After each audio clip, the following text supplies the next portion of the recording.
Okay, Assalamualaikum warahmatullahi wabarakatuh. Hi, I'm Kharisma Safa Imanina from 5th with the number student 2017 54.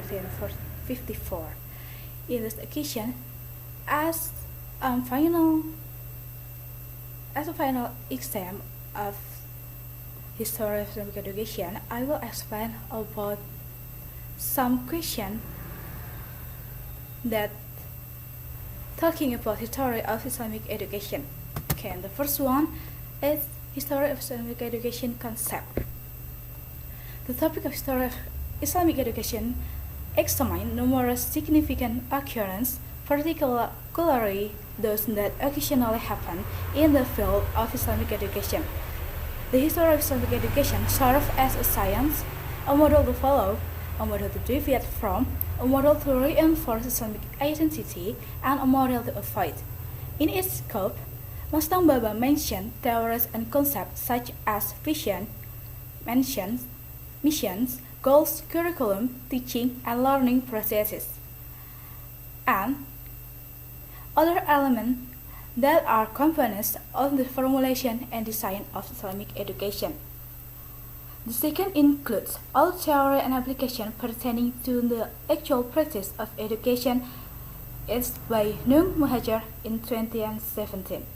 The history of Islamic education was then divided to three sorts of periodization by the expanding era.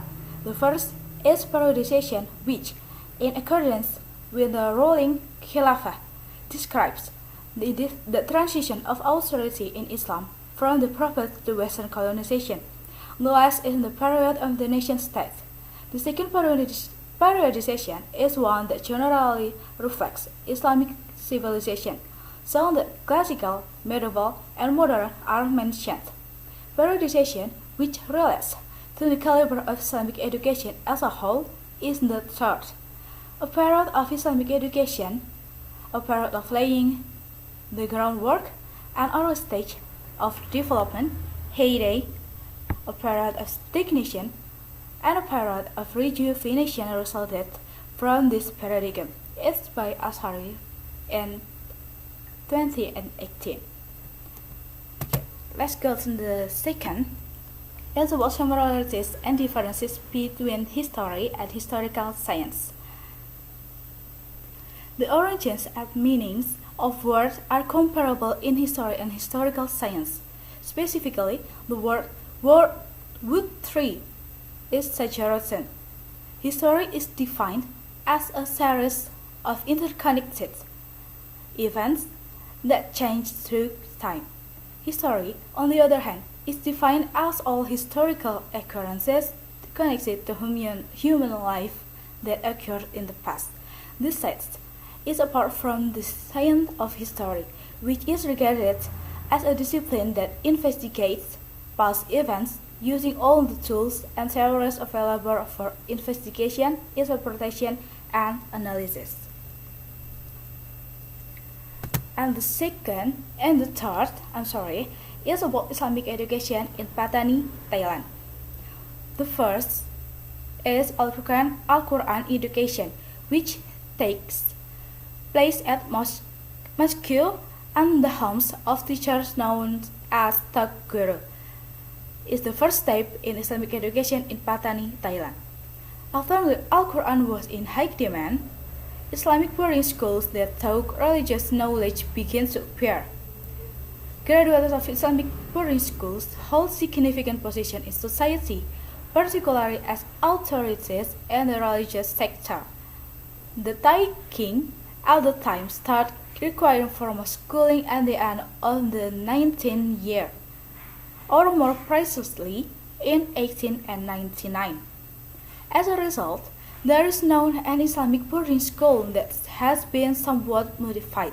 All Islamic boarding schools in Thailand were required by the Thai government to register as official institutions up until 1966. The establishment of the madrasa was then sparked by this registration. Fourth is about similarities and differences of Bani Umayyah Islamic education in Damascus and Russia.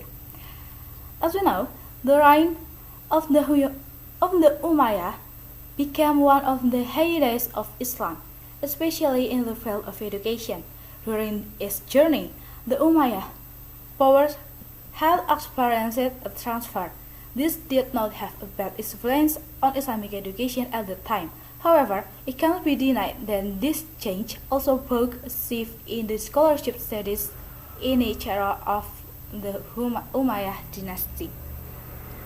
The similarities is both of Islamic education in Damascus and Andalusia took the same education. It's Kutab education and mosque education.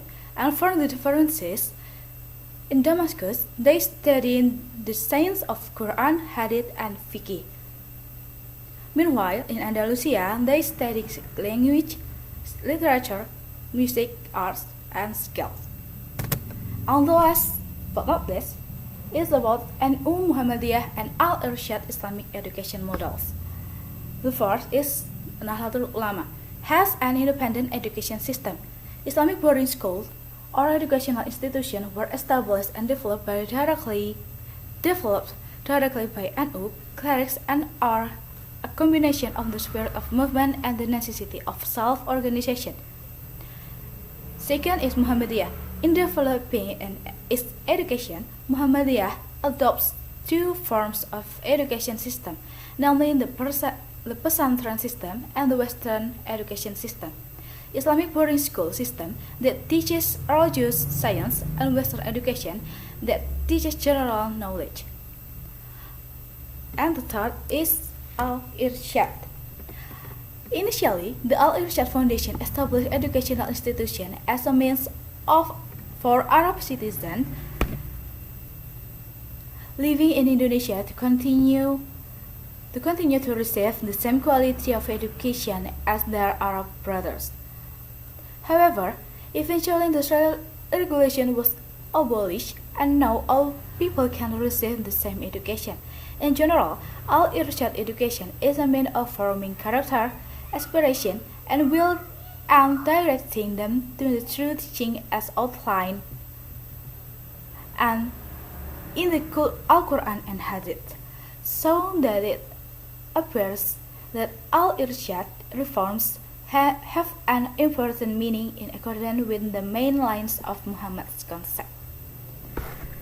That's all the question and my explanation. Thank you for your attention, and I'm sorry if I do any mistake. Thank you and goodbye. Wassalamualaikum warahmatullahi wabarakatuh.